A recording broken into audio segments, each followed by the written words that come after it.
Сега е 18 часоти, 55 минути. Почитувани слушатели Facebook, пријатели Facebook следбеници, веруваме дека веќе си зазедовте вашите места, бидејќи време е да одиме со интервјуто. Иначе вие следите емисијата на Македонски корени со вашите домаќини Јон и Бети Треноски.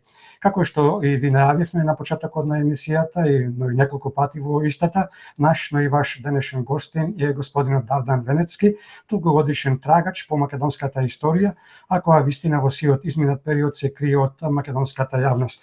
Веруваме дека господинот Венецки е спремен, веруваме дека нема да има проблем со видеото и аудио линкот, па да видиме. Добро утро, господине Венецки, добре дојдовте на Македонски корени. Добро утро, поздрав до сите оние кои нас следат каде и да се. Добро ви утро, господине Венецки, од мене и ви благодариме што ја прифативте нашата покана. Благодарам што ми ја кажувте честа. Американската амбасадорка во Македонија Ангела Прајс Егелер обелодени дека американски експертски истражителен тим пристигнал во Скопје за да ги истражат случаите за корупција кај поранешни и кај актуелни функционери, за да се покаже дека никој не е над правото и законот.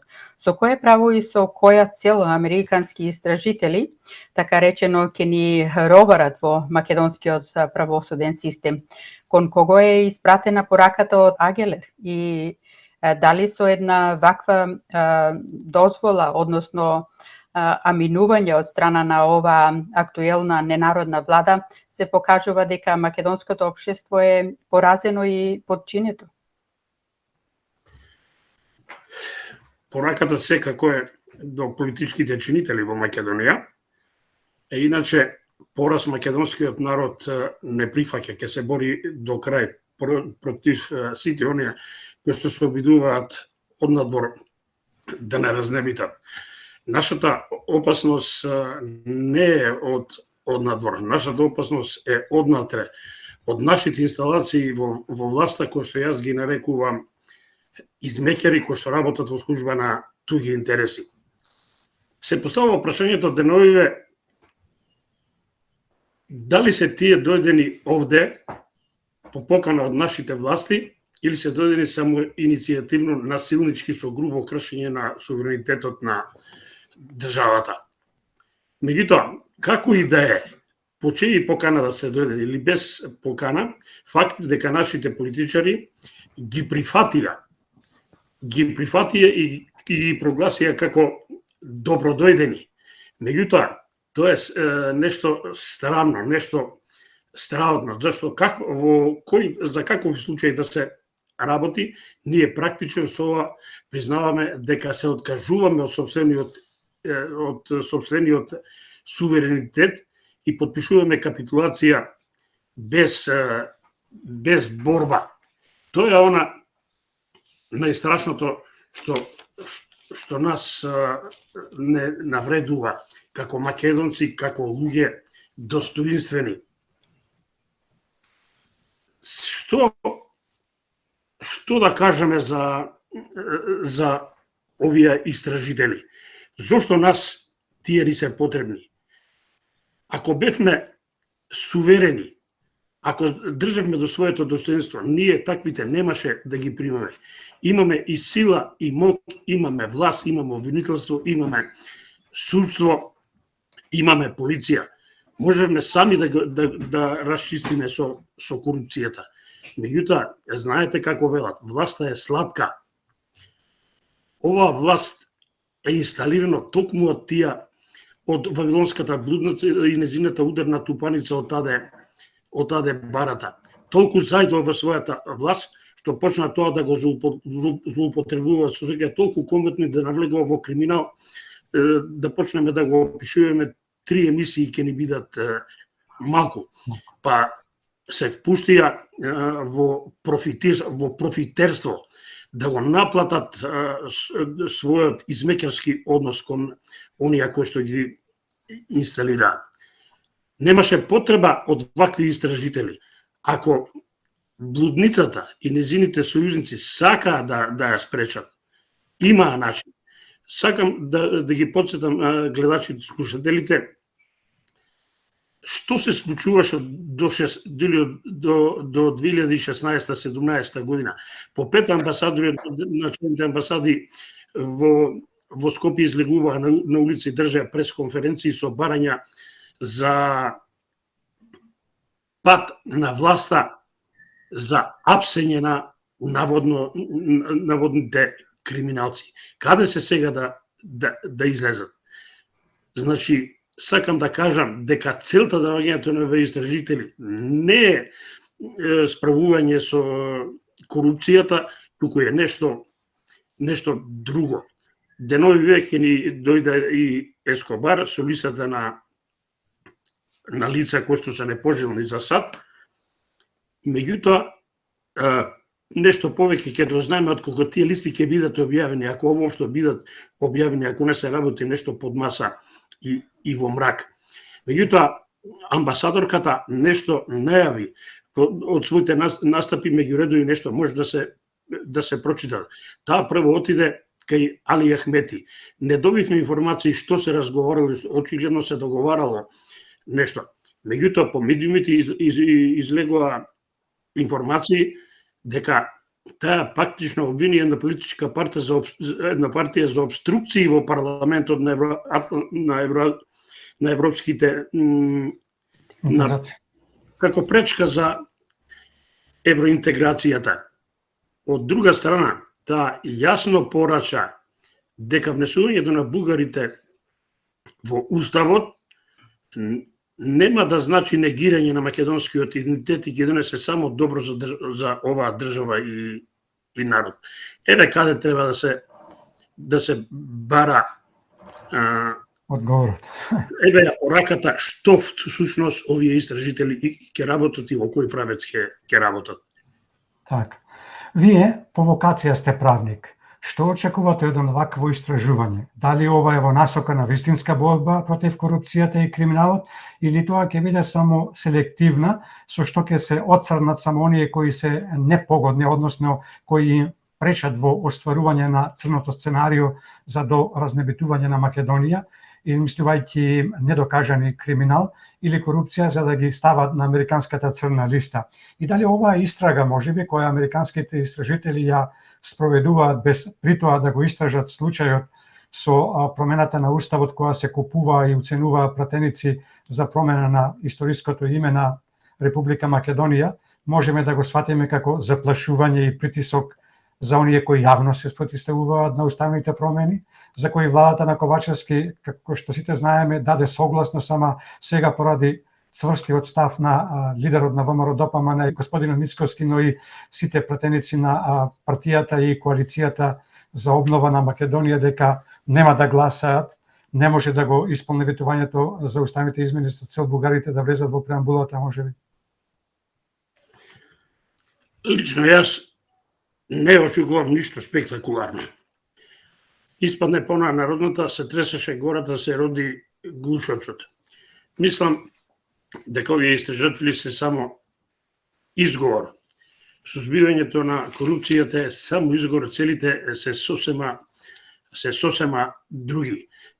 Целта е практично да се создадат услови да продолжи демонтирањето на македонизмот, да се избрише се она што е македонско. Со други зборови, ова би било продолжение на Преспа или Преспа 2. Тоа е практично овозможување или создавање услови за умирање на рати. За почетокот би се почнало со вметнување на бугарите во уставот. Разнебедувањето бидело постепено, нема да се иде нагло со сите промени кои што тие ги замислиле, одеднаш на него постепено. Велам прво со внесувањето на бугарите во уставот. Зошто им е тоа потребно? Ќе треба да се внесат како државотворен народ, не поинаку. А треба да се знае дека македонската држава е создадена на темелите на антифашистичката борба.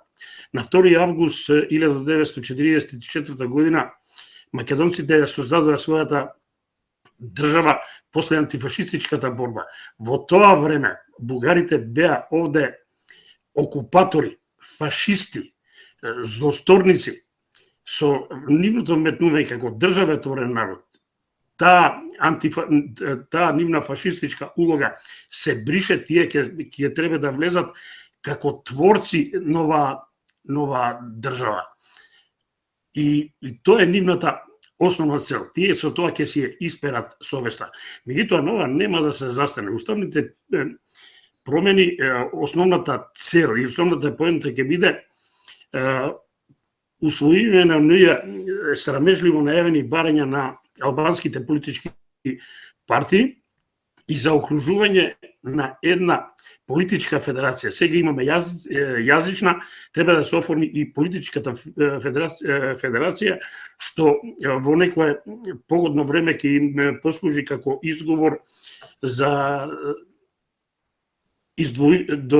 самопредлување до издвојување, што не ќе можеме да го спречиме. Ако бугарите влезат како државотворен народ, тие тука нема да застанат. Постепено ќе се брише историската меморија, постепено ќе се појават многу небулозни барања за кои што можеме само да би представуваме кои ќе видат, а финишот ќе биде со македонскиот јазик. Неслучајно бугарите во преговорачката рамка ставива униlaterалната изјава за белешката дека не признаваат македонски јазик. Кога ќе дое финалето, кога ќе се затворат сите поглавја и сите разнебитувања, ќе се постави прашањето за влезот на Македонија во Европската Унија. Бугарите нема да дозволат да влеземе како македонци со македонски јазик. Ќе не условат да признаеме дека до 44 година сме биле бугари, а дека нашиот јазик кој денес го зборуваме е дијалект на бугарскиот. Ако ова го прифатиме, нема веќе да има ниту Македонија, ниту македонци. Ако не прифатиме, нема влез во Европската Унија. Тогаш ќе се јават овие албански структури кои сакаат да се поврзат со своите браќа во другите држави, кои што безусловно сакаат влез во Европската Унија, тогаш ќе го активираат своето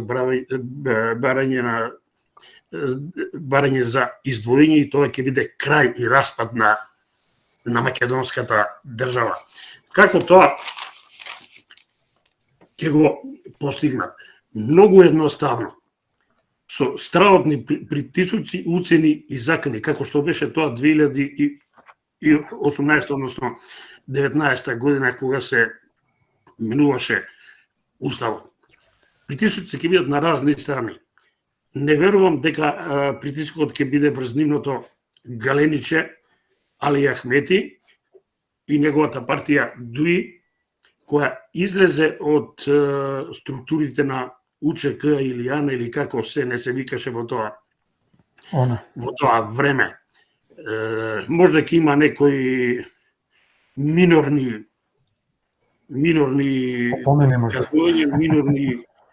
што се вели затварања, но не на маркантните личности од ова партија. Тие ќе им требат и понатаму за разнебитувањето и демонтирањето на македонизмот.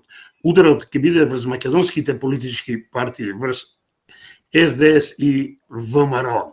Тука има две опции: да се повтори состојбата, применувањето на Уставот за бришење на македонското име, и тука ќе биде притисокот. Но можна е и друга варијанта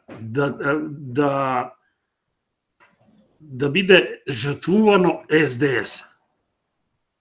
Тоа е варијанта во која што може да отиде и по некој министер на најглавните актери, а можна и друга опција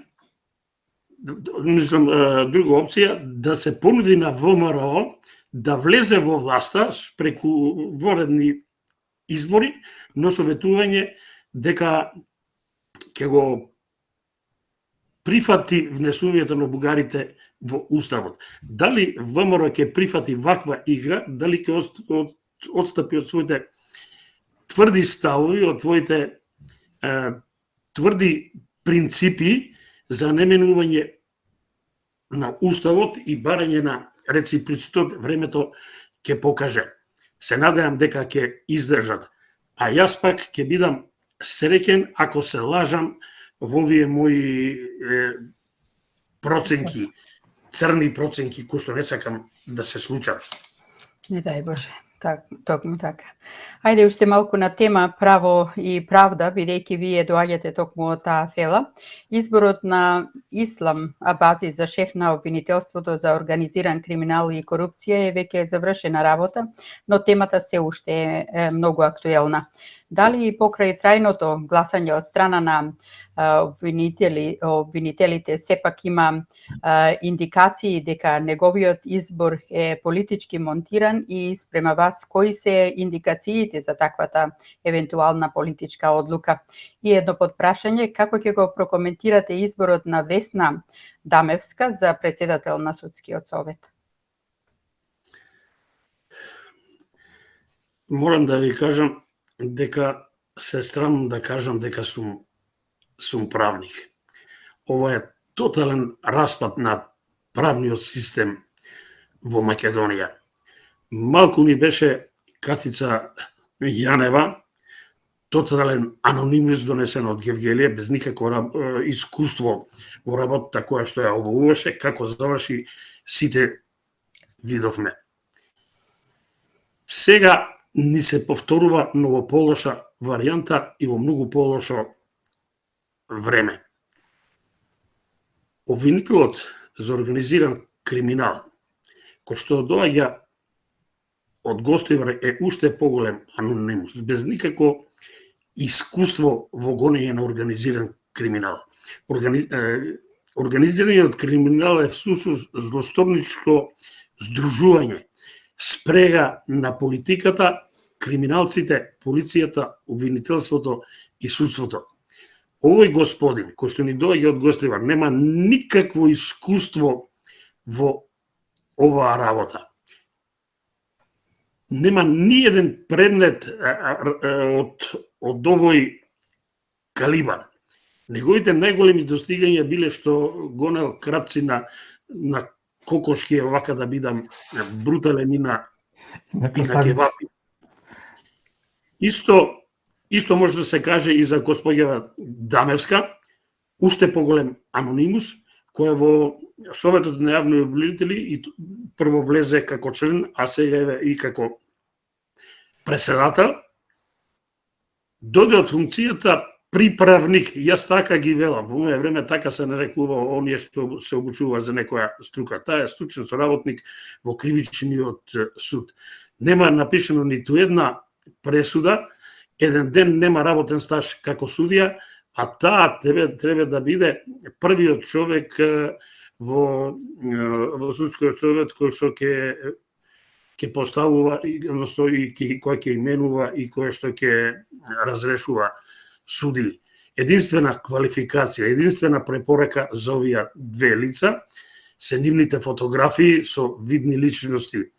Господинот Ислам е фотографиран со братот на Али Ахмети, а господјата Дамевска со Зоран Заев. Тоа се единствените нивни квалификации. Очигледно се работи за партиски личности кои што треба да го штитат партискиот криминал и криминалот на владачките структури кои што ги донесоа практично на власт.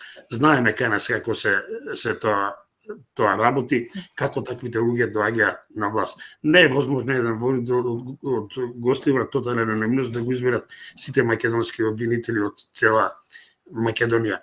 Прстите на мафијата длабоко се вмешани. И затоа велам, тешко на нас со вакви обвинители, ако ние од нив очекуваме да го сузбијат овој криминал. Ке треба длабоки резови да ние се спасиме од ова злодоло што не најде од оваа инсталирана власт. Ајде малку и за она ваше поле, кое што ве и обсесија, а тоа е историјата и трагањето по македонската историја. Мешовитата комисија за историски и образовни прашања на последната средба разговарале за карактерот и историските аспекти на македонската православна црква, Охридска архиепископија, како што велат од македонската страна, а не за статусните прашања на црквата. Дали било какво преговарање за историската представа на МПЦ Охридска архиепископија во историските учебници е рамно на национален срам или дури национално предавство? Јас мислам малку и повеќе од тоа. Овие луѓе се осетија толку комодни, толку осилени, поради заштитата што имаат од власта, која всушност и ги избра, тие се срам за македонската јавност, срам за историската фела. Се немало да расправаат за статусот на црквата, него за некои историски аспекти. Што се бара од нив? Да кажат дека во некој период оваа црква била бугарска. Па тоа е срамно и пожижување и за црковните великодостојници и за македонските верници воопшто. Секаде во светот црквата е одвоена од државата. Не можат тие да расправаат ниту за статусот на црквата, ни незиниот историјат. Историјатот и статусот на нашата црква се внесени во статутот на Македонската православна црква Охридска архиепископија. Ако некој може да се расправа за тоа е само црквата, црковно-народниот собор и синодот на Македонската православна црква Охридска архиепископија. Тие немаат мандат, немаат ниту знаење, немаат ниту луѓе од тој калибар со такви знаења да можат да отворат такви теми и тоа што ќе го договорат да го внесат во учебниците. Тоа е чиста политика и тие се срам за македонското општество. Што поскоро треба да си заминат, треба да се откажат, а не да се водат од некои своји собствени лични интереси. Македонската православна црква, за волја на вистината, треба да се каже, има свој континуитет од апостол Павле преку Јустинијана прима, а двајца императори на вториот Рим, на второто македонско царство или Византија од 1557 година во своите василики, тоа се императорски акти, го потврдуваат токму тој континуитет преку Јустинијана прима и апостол Павле до Охридската архиепископија. Таа е автокефална црква во рамките на тој втор Рим, а бугарската црква е автономна црква која е под јурисдикција на Константинополската црква и немаат ништо заедничко. Тие не смеат и не можат да расправат, ниту имаат знаење за тоа. Кога сме кај мешовитата комисија, дали овие членови кои се политички поставени од страна на власта, на вистина немаат појма од македонската историографија или се прават недоветни и покрај тоа што Македонија, исто како и Египет, Кина и Индија, се единствените држави во светот чии имиња во континуитет се стари повеќе од 3000 години и колку е тешко да се спротистават, да речат чекајте ова не може така.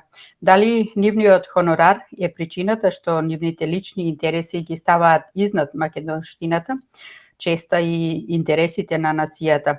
На кого и зошто му пречи 3000 годишното обстојување на Македонија со символот на сонцето? Не може да се каже дека тие не ја знаат историјата.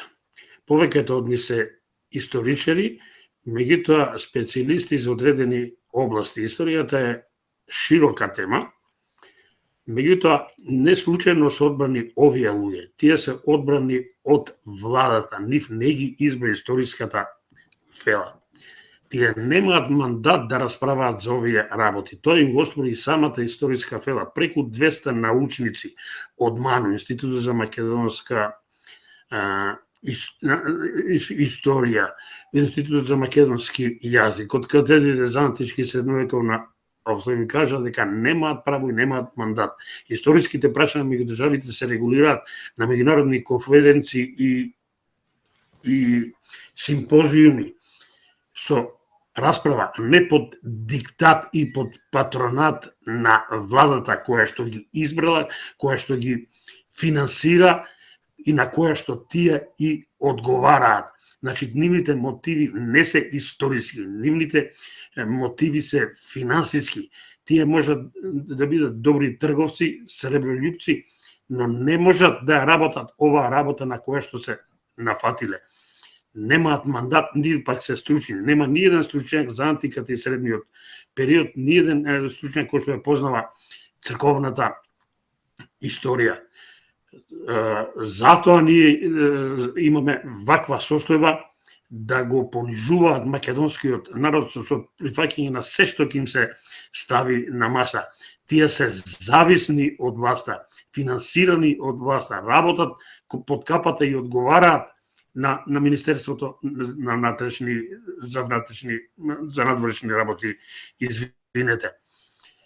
А иначе, кому би му пречело 3000 годишната историја? Па секако им смета на воените профитери. Бришењето и демонтирањето на македонизмот не е проект на нашиве соседи. Проект на Вавилонската блудница и незините сојузници и незините ударна тупаница отаде бората. Демонтирањето на македонизмот е дел еден многу поширок цивилизацијски суди меѓу источната и западната цивилизација, меѓу источното и западното поимање на црквата. И затоа ова не се случува и ќе се случува ако ние не бидеме свесни, ако ние не се спротиставиме. Сами тоа не можат да го направат без нас. Не може никој да ни го избрише историското минуто, не може да ги избрише историските факти, потврдени во илјадници историски документи. Тоа е наше историско наследство и ќе остане. Ние ќе најдеме начин и ќе се избориме и ќе се справиме. Кој ќе се ја вратиме државата, овие историчари ќе си го најдат местото, вистинското место, таму каде што им е. Тие мора да излезат пред лицето на правдата и да одговараат за ова што го работат. А го работат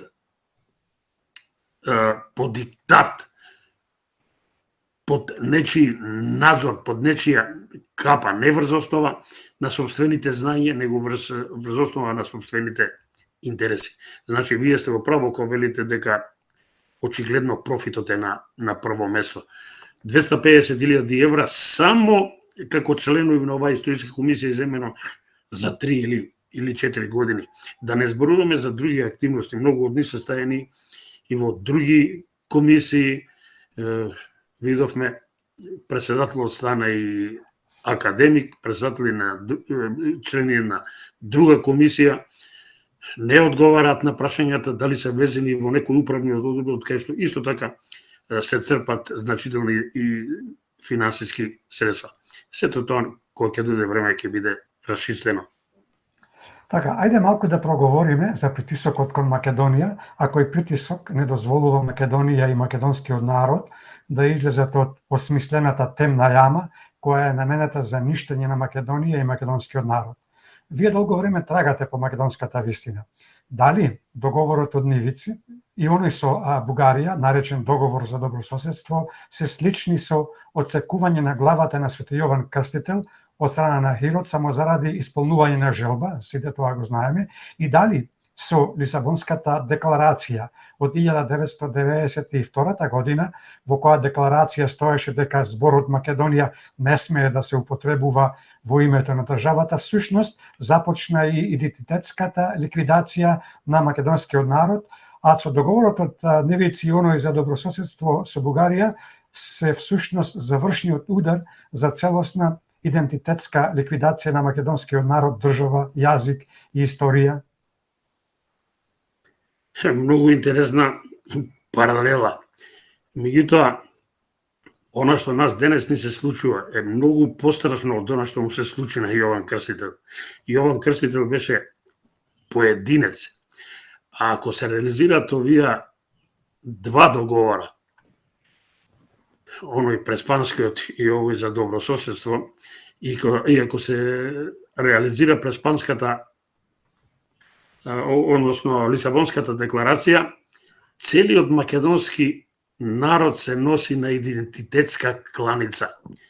Внимавајте, идентитетска кланица, тоа е идентитетски геноцид, најстрашниот геноцид, пострашен и оној физичкиот.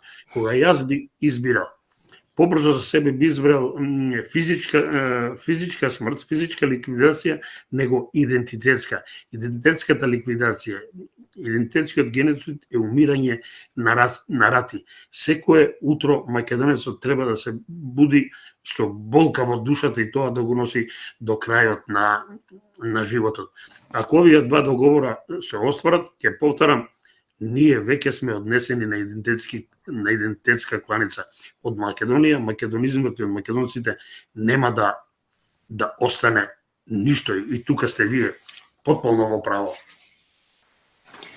Како да го стопираме ова лудило? Дали треба и понатаму да се продолжи да се разговара со оние кои не признаваат? Која е основата што бугарите бараат да влезат во уставот како државотворен народ? Интересно прашање. Ова лудило може да се спречи само на еден начин.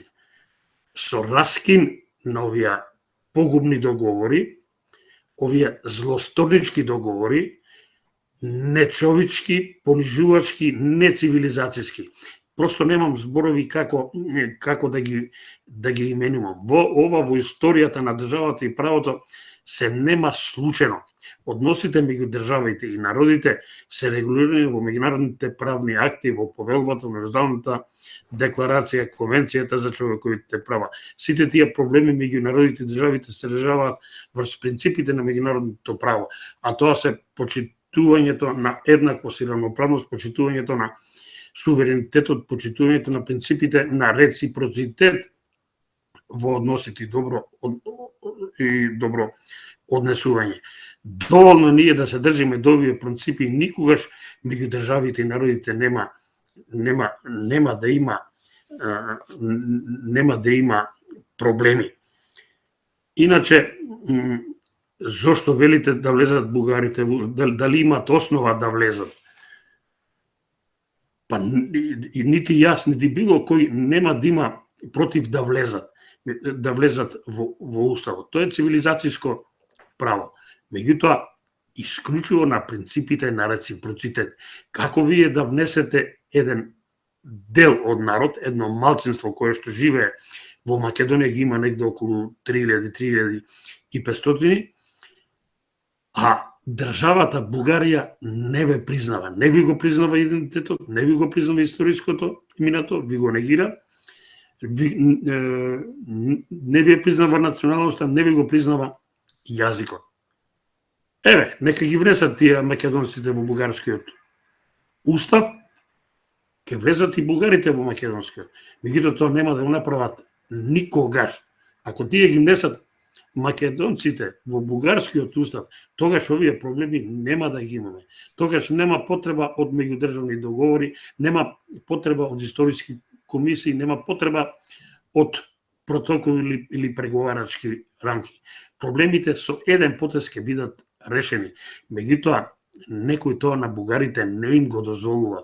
Носителот на овој проект, по не знам кој пат ќе повторам, е токму Вавилонската блудница со седиште во Брисел, а бугарите се само нивни извршители за демонтирање на македонизмот, демонтажата на македонизмот и причините зошто се барате на елаборација на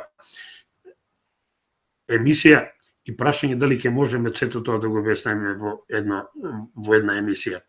Така. Премиерот Ковачевски од самитот ЕУ Западен Балкан, кој самит се одржа во Тирана, кажа дека уставните измени ќе се случат многу брзо. Како ќе ја прокоментирате оваа негова изјава, која се коси со волјата на мнозинскиот македонски народ и македонски граѓани? Јон, како да го наречеш еден човек кој што работи против волјата на сопствениот народ? Изрод. Против неговите желби, против неговите приоритети. Што год да речам, ќе бидам груб, ќе бидам навредлив и ќе се доведам во состојба некој да ме обвинува за клевета. Ќе се воздржам, затоа што кој епитет да му го кажам, ќе биде недостоен. Ќе треба да го срушам достоинството на оваа емисија. Едноставно ќе кажам, луѓе кои што работат против волјата на својот народ се изроди од тој народ. Така. Дали треба промена на уставот, ама не за влез на бугарите во него, туку за прашањата кои се од општи интерес, поточно кои задираат во македонските чувства на етничките македонци, а за кои прашања да се воведе Бадентеровото мнозинство, што би значило подршка на 2/3 од пратениците кои се етнички македонци? Па видите сега, предпоставам мислите за Бадентеровото мнозинство, Бадентер како институт за заштита на мнозинското население во Македонија. Да, во спротивно од она што тие се го користат во албанскиот блок. Токму така ве разбрав потполно. Так. Меѓутоа, јас сум еден од оние кои што мисли дека ова прашање не треба да се отвора. Ако се отвора уставот, мислам, сите овие работи кои што отворени уставот се за нас непотребни и погубни. Ако веќе се отвора, може да се отвора исклучиво ако сакаме мир на овие состојби, ако сакаме благосостојба и ако не сакаме да отвараме болни процеси во државата. Мислам дека треба да го вратиме стариот устав во кој што македонците ќе бидат државотворен народ, држава на македонскиот народ, се разбира со полни права кои што и сега ги имаат сите делови на другите народи, сите малцински заедници, сите етнички заедници треба да ги имаат сите права што се загарантирани со меѓународните правни акти. А ова е држава на македонскиот народ. Албанците, србите, бугарите си имаат своји матични држави, каде што овие народи се државотворни. Тие овде само треба да ги почитуваат оние права кои што следуваат на секој еден човек, без оглед на бројката која што ја има. Човекот е човек и треба како таков да биде почитуван и заштитен, да ги има сите права, без оглед дали е државотворен народ, дали е малцинска група, без оглед колкава е таа бројка, тие треба да си уживаат своите права. Меѓутоа, сите треба да сватат, ако сакаме мир, и ако тие ја почитуваат ова држава и народ, треба да веруваат дека е ова државата на македонскиот народ, создадена врз вековната борба и врковните стремежи за возобновување на своите древни традиции. Само така ние ќе имаме траен мир на овие простори и во оваа држава. Како гледате на регистрирањето на Сдруженијето во Лерин за изучување на македонскиот јазик? Дали со овој чекор се пробува да се влијае на расположението на македонскиот народ кој е против измените на уставот за да влезат бугарите во преамбулата, искористувајќи го Преспанскиот договор како јадица, не баре се подобрила состојбата на македонците во Егејска Македонија? Токму така вие сте во право и јас ова го чувствувам како мамка. И тоа небулозна мамка, срамота за цивилизираниот свет во 21. век. Ние со Преспанскиот договор добивме две врсти македонци. Оние кои што живеат во денешна Северна Грција, кои се наши браќа со ист јазик, култура, обичаи, со исти гени, меѓутоа тие се антички потомци на античките македонци, а ние нивните браќа овде со ист јазик и култура сме македонци дојденци од калта за карпатските мочуришта. Такво нешто е срамно да се спомнува. Каква придобивка на Преспански договор. Тие жители таму, како ние овде, ние сме автохтони жители со милениумски континуитет на овие простори. Меѓутоа, во право сте кога велите дека треба да послужи како мамка, еве, дајте сега да ги внесеме бугарите, нема да има никакви последици, само ќе имаме придобивки, како што е таа придобивка. За каква придобивка се работи? правото на собствен јазик, на собствена изучување на собствена историја и култура е цивилизацијско право кој што му припаѓа на секој човек. Тоа му го гарантираат сите меѓународни правни акти од Повелбата, Универзалната декларација и така натака. Не треба ние да се пуштаме сега во такви авантури. Бугарите устават само ако македонците влезат во бугарскиот устав и никако поинаку. Македонскиот народ не е наивен, тоа го знае. Дали постојат пишани документи дека Ванчо Михајлов е човекот кој ја задолжил Бугарија да го негира постоењето на македонскиот народ и држава и македонска историја, бидејќи според него сето тоа било дел од бугарската историја? И како гледате на фактот што оваа ненародна власт која тврди дека е наследник на комунистите, таквите идеи на Ванчо Михајлов ги спроведува на дело? Како да нема документи? Ванчо Михајлов е човекот под чие што наредба се ликвидирани, зависно од кој извор ќе земете, измеѓу 2500 и 4000 видни македонци. Како да не ја задолжил Бугарија? Тој е автор на платформата за ништење на македонскиот народ и македонскиот идентитет. Тој е автор на книгата Македонија, Швајцарија на Балканите. Но тој во таа книга Македонија, Швајцарија на Балканите не ја споредува Македонија со Швајцарија по природните богатства, по шумите и езерата, по националните богатства, туку според народот. Тој децидно во таа книга вели, внимавајте, како што народот на Швајцарија е составен од делови на народите на околните држави, така и македонското население е составено од делови на народи од околните држави и ги набројува грци, бугари, срби и албанци. Ако забележувате, тој македонци не спомнува. За него македонци во Македонија нема. За него Македонија е географски поим. Населението се грци, бугари, срби и албанци, а вели дека мнозинско население во Македонија се бугарите. Еве го од поголем доказ од ова нема. Практично денес Бугарија стриктно ја применува неговата платформа и Македонија третира како географски поим, а народот бугари.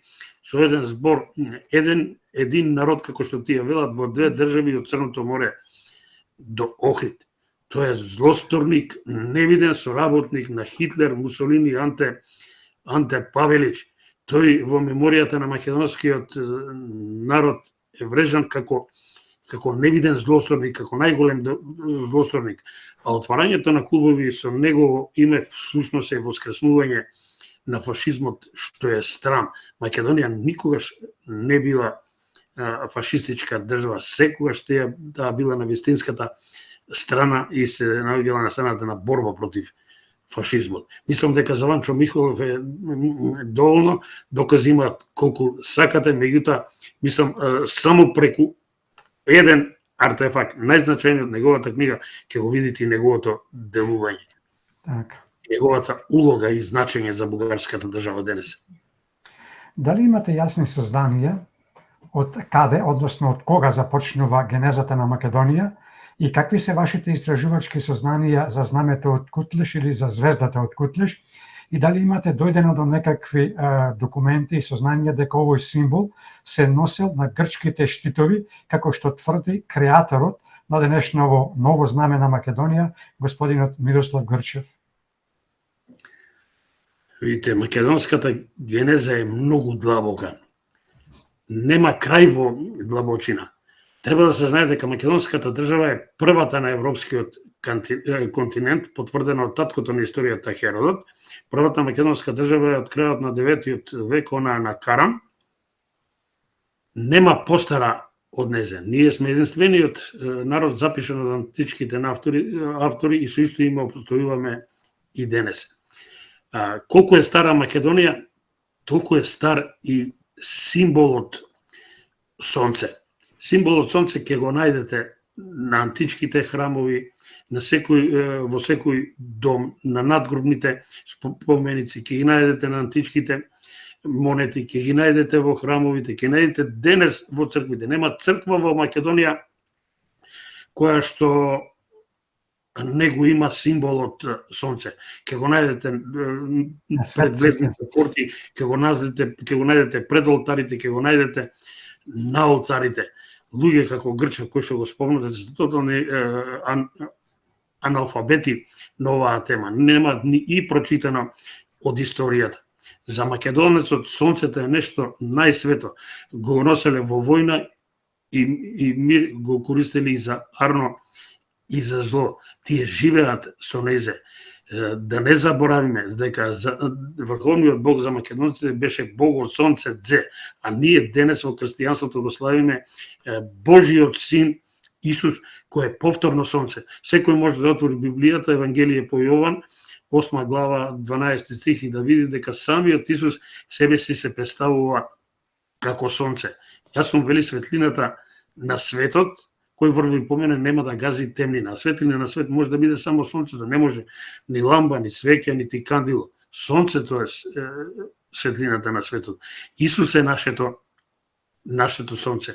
Ако го отворите Птоломеј Клавдин, најголемиот антички географ и астроном, астролог, ќе видите дека тој уште во први и втори век пишува, живел од 87 до 156 година, вели дека за првите христијани Исус бил сонцето. Сонце, оттаму и крстот е соларен символ. Зашто? Затоа што распетието на Исус е всушност распетие на сонцето. 4 крака на крстот, 4 се најмаркантни датуми во раѓањето и движењето и растот и падот на сонцето. Кругот е исто така соларен символ. А овие соларни символи, и крстот и кругот, ќе ги најдете по сите краеви на Македонија уште од неолитот. Душко Алексовски, најголемиот стручњак за карпеста уметност во светот, професор, доктор на науки, кој што целиот век го посвети на карпесата уметност, по карпите низ Македонија најде 400 крстови, 400 соларни символи во Македонија со старост од 6 до 8 илјади години. Ме прашавте за грците, дали го носеле на штитовите. Го носеле на штитовите, но македонците, а таквите како Грчев ја прифаќаат лагата на германско-нордиската школа, дека античките македонци биле грци, па ако античките биле македонци грци, грците го носеле символот сонце на штитот. И тоа е лага. Грците се народ од Африка, со темна боја на кожата, се разликуваат од нас расно, антрополошки, генетски, јазично, културолошки, како сакате. Постојат децидно запишани документи од античките автори, и тоа во современиот свет ги пренесува најголемиот хеленофил, најголемиот познавач на грчката митологија Роберт Грейвс, кој во својата книга Грчки митови децидно пишува дека почитувањето на култот на сонцето за хелените било непатриотски чин, затоа што не е нивни символ. Грейвс се повикува на античкиот автор Аристофан и Херодот, автори од 5 век пред нашата ера, кои што го тврдат ова. Велат, почитувањето на култот на сонцето е непатриотски чин за хелените, не е нивни символ. Го нарекувале неранимајко. Сега одеднаш по создавањето на грчката држава од 19 век, кандидатирност тој стана нивни символ. Символот на античките хелени е бувот, символот на мракот и темнината, што одговара на нивната основна животна работна определба. Тие се дојдени како пирати. За нив било срамно и недостоинствено да работат. Така вели Тукидид, еден од најголемите авторитети на Атина од 5 век пред нашата ера. Тој е толку дециден да нема место да не му се верува. Тогашните хелени, тојденците, данајците и египјаните се пирати, затоа нивниот символ е бувот, а не сонцето, и не може да биде сонцето. Мислам дека ова сова сум кажал се, Да. а Мирослав Крчев да прочита малку историјата, ако нешто прочита од овие книги, ќе се страми од своите настапи по медиумите. Так. Каков е вашиот став за оние кои си ги ништат македонските символи, како него, стари преку 3000 години, како што е токму символот со сонцето, и си ја негираат собствената историја во обид да ни ја редефинираат колективната меморија на нас македонците? Па како може да ги наречеш оние кои што ги ништат собствените символи, кои што ја ништат собствената меморијата на собствениот народ? Ти може да ги споредиш само со талибанците. Па тие артефакти се најдени на наше тло, ги оставиле нашите предци, кои да биле. Да ги избришеш, ти само такво нешто може, таквите луѓе, јас само ги нарекувам инсталации или измеќари во служба на туѓи интереси. Тие одработуваат за туѓи интереси, не за собствениот народ. Бришењето на меморијата на собствениот народ само така може да се нарече. Никако поинако. И не би должел. Тоа најкратко и најјасно. Дали и до какви сознанија имате дојдено околу првото кодифицирање на македонскиот јазик и дали тоа кодифицирање е направено од светите браќа Кирил Методи во препевод на Библијата? Нема дилеми дека денес се наваќаме порано кај античките автори, бидејќи имаме скудни податоци, тие се сокриени, меѓутоа времето на Кирил и Методи и Климент, ние веќе децидно може да зборуваме за кодификација. Тие за да ги преведат Библијата и другите црковни служби за богослужба на македонски, словенски јазик, морале да извршат кодификација, морале да уредат глаголицата. Кирил и Методи ја уредуваат глаголицата за која што постојат податоци дека не е изворно нивна, но тие ги прибрале древните македонски писмени знаци распространети низ цела Македонија, ги составиле во најсовршената азбука глаголицата, и на таа азбука ги превеле црковните книги. Нивното дело го продолжува Климент со инсталирањето на поедноставната за секојдневниот народ, за обичниот народ, тоа е кирилицата, за разлика од глаголицата многу полесна за користење. Значи, Кирил и Методи ги преведуваат црковните книги за својот народ, на својот македонски, словенски народ. Бугарите да ги присвојуваат, тоа е илузија. Тие 24 мај го прогласе за ден на бугарската азбука, меѓутоа нема ништо значено. Тие не го направија тоа по налог на бугарската држава и бугарските првенци, туку по налог на Византија за потребите на словенското население пред се во Македонија, затоа што македонците се најстарите христијани. Истото може да се каже и за Климент, кој што ја усоврши кирилицата. Ние имаме елементи на глаголицата откриени од Милош Линдоров во Лајпциг уште во 6 век, а нашата професор доктор Блага Алексова, својата книга Епископијата на Брегалница, ја откри онаа плоча од купиште од 5-6 век со дузина глаголски букви. Значи, глаголицата, елементите на глаголицата постојат од многу порано. Затоа јас ги сметам Кирил и Методи за првите наши кодификатори уште во 9 век. Затоа е значајно нивното дело и тоа не може никој да го побие. Тие го направива за потребата на својот народ, словенски, македонски, како сакате. Бугарите само можат да се залажуваат и да го залажуваат светот.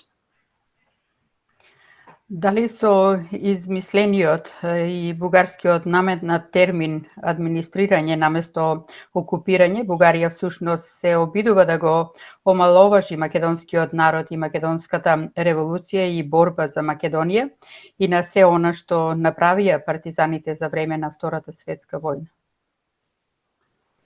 Па јас би додал и да го присвојат, да го асимилираат. Тој е обид за асимилација, за негирање, непостоење на македонскиот народ. Тие не се овде администрација, тие дојде овде со 50.000 војска, администраторите и луѓе кои што доаѓаат тука меѓу свој народ, не доаѓаат со 50.000 војска, не доаѓаат со своји свештеници, со своја администрација. Ги донесува затоа што не веруваат на овој народ, затоа што знаат дека ние не сме бугари, затоа што сме нешто друго. Знаат дека дојдоа тука за да не окупираат, да не асимилираат. Затоа е излишно да се зборува. Правото на самопредлување и самоидентификација е најголемото човеково право. За таа работа не треба да се дискутира. Најголемата грешка нашиве политичари и историчари ја прават со тоа што седнуваат на маса да разговараат за собствениот идентитет, за својот јазик, за своето културно-историско наследство. За тоа не се разговара. Ако некој го спомне, веднаш се станува од маса, се напушта со останокот. Така се штити достоинството на народот. Така. Излично да се зборува за оваа работа. Так. Дали при вашите истражувања имате дојдено до некакви цврсти податоци кои сведочат дека во Македонија во 1942 година имало фашистички организации, односно фашизам во Втората светска војна, наспроти тврдењата на бугарскиот државен врв, на бугарските пратеници и европратеници, како и на делот бугарските историчари, но и лидерите на бугарските политички партии дека такво нешто немало. Зошто постојано мора да го верглаат ставот дека Бугарија немала никаква врска со фашизмот? Имате ли сознание за тоа каква идеологија спроведувала и за каква политичка структура се залагала тогашната бугарска влада на чело со Богдан Филов и бугарскиот цар Борис III? Има ли потреба и смисла да разговараме со бугарите за тоа дали биле или не биле фашисти? И да се дискутира за тоа е илузорно. Докази постојат не стотици, него илјадници.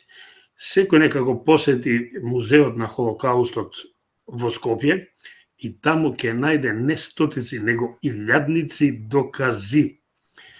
Јас имав таа привилегија да бидам пријател и школски другар со еден на првенците на еврејската заедница во Македонија, Виктор Мизрахи, за жал од неодамна упокоен. Со него правев емисија на екраните на телевизија Сонце, во која прилика тој ми даде стотици докази за оваа тема која што вие сега ја загатнавте. Не само што се фашисти во 1942 година, тие се фашисти од многу порано, уште пред да го потпишат пакт за пријателство и сојузништво со Хитлерова Германија и она на Мусолини во Италија. Тие го усвојува законот за заштита на нацијата по урнекот на германскиот закон за заштита на нацијата со која што се уништени евроите. Бугарите го усвојува уште 40-та година, пред да влезат во сојуз со Германија. Тие практично се додворуваа на Германија, се нудеа како нивни сојузници во фашизмот и нацизмот. Тие ги испратија македонските евреи 7.300 од Македонија или вкупно 11.000 и нешто повеќе од сите простори кои што тие ги окупираа со одобрение на Германија.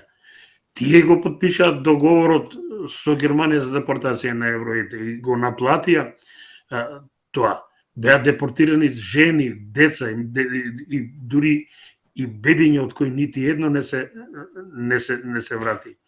Меѓу таквите документи ќе ги најдете и наредбата на воениот врв на Бугарија.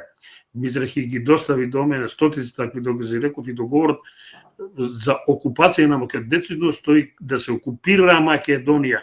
Наредба од генерал штабот на Бугарија и точно се наведи датумите кој град на кој датум да се окупира. После Втората светска војна Бугарија беше принудена да потпише договор со кој ќе плаќа воени репарации на тогашна Југославија заради окупацијата и злоделата направени во Македонија. Бугарските првенци, како Филов, Габуровски, Белев, цар Борис во меѓувреме почина кон крајот на 43-та година, меѓутоа овие беа осудени како војни злосторници и екзекутирани.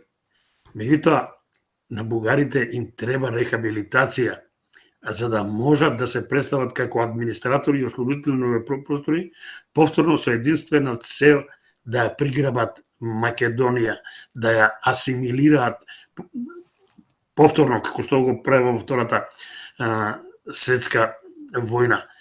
Тие во 90-тите години ги рехабилитираа овие воени злосторници, Белев, Габровски и другите, ги прогласија за жртви на за жртви на комунизмот.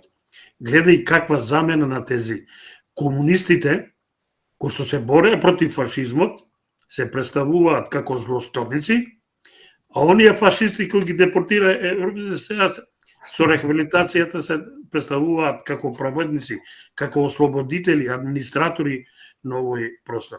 Затоа нив им требаше оваа рехабилитација, да се представат како добротворци, миротворци на овие простори, како администратори, за да можат да бараат од нас да ги внесеме како државотворен народ, што е далеко од историската вистина. Тоа македонскиот народ никогаш нема да го дозволи и никогаш нема да го прифати, а бугарите можат да си сонуваат такви нешта. Господине Венецки, ќе ве навратам повторно на мешовитата Македонско-бугарска комисија за историски и образовни прашања. На последната средба на оваа комисија, која средба се одржа во Скопје, најавија дека разговорите ќе продолжат во 2023, а првата средба ќе бидела во Софија. Најверојатно на маса ќе се најдат темите кои се многу блиско до нашето сеќавање од поблиското минато. Какви се вашите очекувања? Со какви формулации ќе не изненадат посадените квази историчари на оваа мешовита комисија пред се оние од македонска страна? Очекувате ли да излезат од чевлите на политичарите? Лично јас не верувам. Тие се длабоко влезени во чевлите на политичарите, длабоко се зависни од нив, пред се финансиски, тие се покажаа како сребролюбци, профитери, како добри трговци. Мене лично мислам дека и целиот македонски народ нема да не изненадат. Тие во име на своите профити ќе прифатат се што ќе биде ставено на маса. Демонтирањето на македонизмот ќе продолжи. Видовме, ни ги продадоа и предадоа Кирил и Методи, Климент и Наум и Самуил. Тоа ќе продолжи и со османлискиот период, тоа ќе продолжи и со нашите преродници, ќе продолжи со Илинденското востание, се до Ашмон, кога ќе треба да прифатиме дека сме се разбудиле како македонци, до тогаш сме биле бугари, и дека денес зборуваме дијалект на бугарскиот јазик. Тие од тоа нема да отстапат. Тоа е нивната задача на која се нафатија и доследно ќе се ја одработат. Ништо добро од нив не очекувам. Меѓутоа, имам нешто да им порачам. Кога тога македонскиот народ ќе се ја врати државата, а некој за ова ќе треба да одговара. Треба да знаат дека ова што се чини е злосторство према собствениот македонски народ. Атак врз неговото историско, културно наследство. Атак врз неговиот идентитет, атак врз неговиот јазик. За тоа ќе мора да се одговара. И ќе се одговара кога ќе се вратиме државата. Пред 2 дена ние македонците го чествувавме патронот на Свети Климен Охридски. Истиот ден, министрите за надворешни работи на Македонија и Бугарија, Бујар Османи и Николај Милков, положија цвеќе на споменикот на Свети Климен Охридски. На заедничката пресконференција на министрите во рамки на бизнис форумот до 1 милијарда и понатаму, која се одржа во Скопје, беше посочено дека заслугата за ова заедничко чествување на Свети Климент е на Македонско-бугарската историска комисија. Дали по научните и образовни стандарди, оваа комисија која го бугаризира македонскиот среден век, светите браќа Кирил и Методи, Охридските Климент и Наум, како и Самуил, без да го одбрани со научни аргументи, е легитимна и легална? И дали действијата на ова политички поставена комисија на преговарачи се директно против колективната меморија на македонскиот народ и целокупната македонска академска историографија? Каков е вашиот став за оваа комисија? Може ли Свети Климен Охридски да биде бугарски, па да го чествуваме заедно со Бугарија, особено после она видео кое имавме можност да го видиме во текот на вчерашниот месечни ден беше или за вчерашниот, а поврзано со бугарскиот јазик, но и покрај тоа што тој е роден во Македонија. И дали Моравската мисија, покрај тоа што е мисија за верата и христијанизацијата, истовремено е и политичка, односно дипломатска мисија. Ако е така, ќе сакате ли во кратки црти исто така да ни ја објасните причината на Византија за испраќање на светите браќа на таа многу значајна мисија? Во извлеков 3 прашања во едно, инаку со за сите, иначе ова е широка тема и бара поширока елаборација, но ќе се обидам да бидам најкус што може. Славењето заедничко, Бујар Османи и Милко е само фрлање пепел во очи на македонскиот народ за лажување, како придобивка од заклучениот договор за добро сосудство. Тоа е мачкање на очи, еве нешто добивме. А забараваат да кажат дека токму таа историска комисија, нашата влада во протоколот со бугарската влада ги прифативме, го прифативме Климент како бугарски просветител. Тоа е срамно и понижувачки. Дошол овде бугарин со нашиот Бујар Османи да полагаат цвеќе на споменикот на бугарскиот просветител, што е далеко од историската зида. Како може Климент да биде бугарин? Тој навистина дошол во Бугарија, а меѓутоа многу кратко, кога се протерани од Моравија, тој доаѓа во Бугарија 886 година. Меѓутоа веднаш по доаѓањето ја напушта.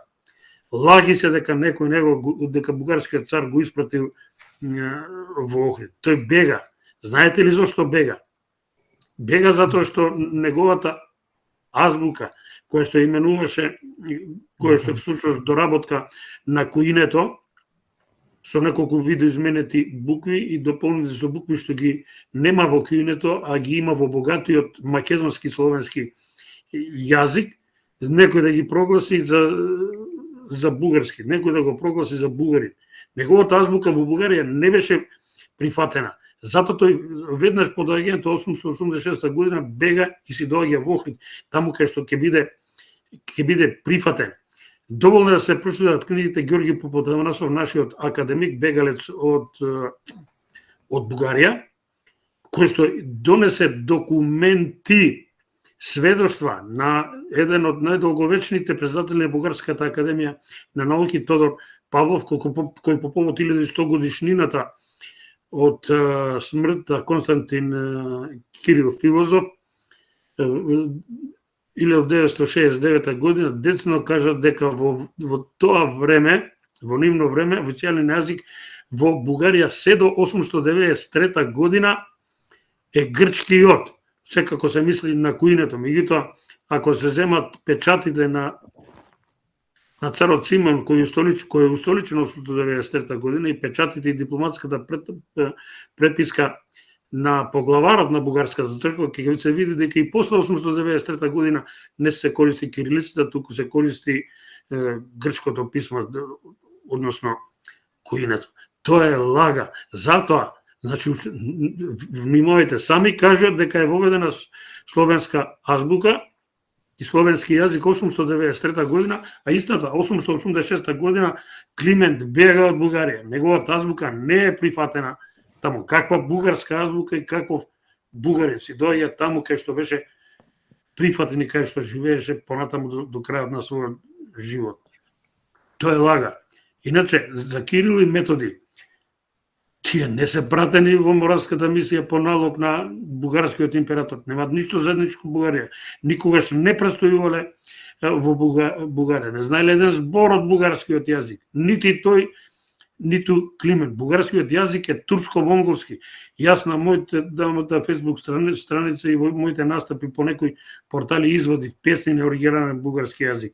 Извадив текстови од учители кои што ги учат учениците на оригиналниот бугарски јазик, кој е турко-монголски. Извадив книгата на Халиков на руски и оригинален турско-монголски јазик. Нема ништо заедничко со денешниот јазик кој што се зборува во Бугарија. Тие денес зборуваат македонски.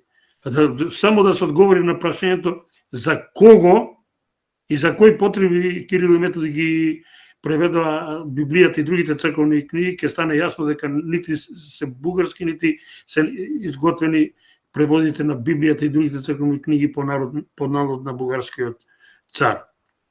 Библијата Кирил и Методи ја преведоа 885 година.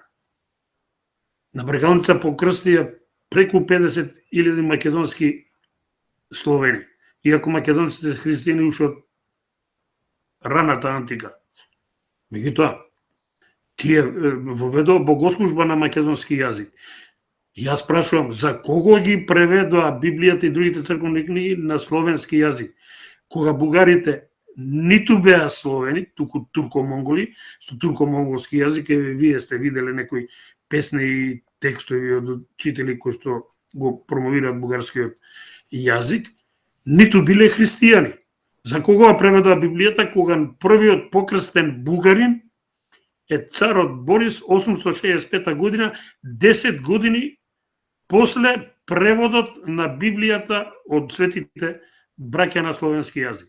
Па за кого тие ја преведоа? За бугарите, што ќе им беа? Нити знаева словенски јазик, нити беа христијани. И преведоа за потребите на славонското во Македонија, за македонските склавини, тоа по налог на императорот Михаил, за да се смират широките словенски маси кои што креваа бунтови, беа пред отцепување од вториот Рим или од второто македонско царство од 1557 година, наречено Византија. Тоа е вистината за светите браќа и Климент. Нема ништо заедничко со бугарите. За жал тие ги прифатија како бугарски просветители, творци на бугарската азбука, а онаа блудница од Брисел побрза за тоа да го прифати, па го прифатија дури и сите останати членки на Европската Унија. Тоа е срам пред се за словенските држави и народи во Европската Унија. Ти да прогласиш дека својата култура, својата писменост ја темела на најдивото племе доселено од Азија со турко-монголска етногенеза. Така.